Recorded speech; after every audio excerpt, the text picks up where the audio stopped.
sa mga balitang consumer at kalakalan, sumampa na sa 15 trilyong piso ang utang ng gobyerno nitong Pebrero. Sa huling tala ng Treasury Bureau, lumabas na humiram ang Pilipinas ng 388 bilyong piso sa buwan lamang ng Pebrero.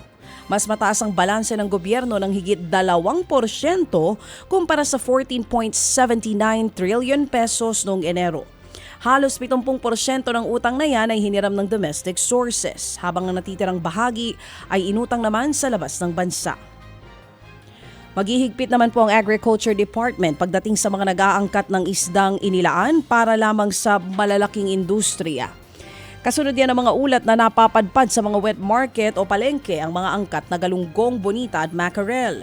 Nilinaw ng DA na iligal ilabas sa palengke ang mga isdang inangkat para sa mga hotel, restaurant at gumagawa ng delata.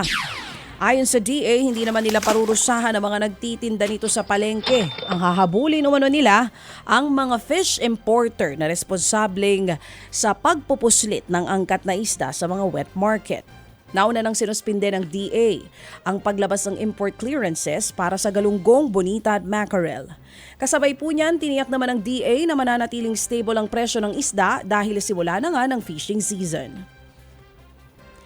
Kumpiyansa naman ng Transportation Department na mabubuksan ang bidding para sa EDSA busway sa susunod na taon.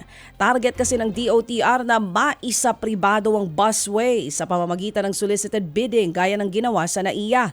Saklaw nito ang pondo, disenyo, konstruksyon, paglatag ng ruta, procurement ng mga low-carbon bus at maintenance maging ng busway.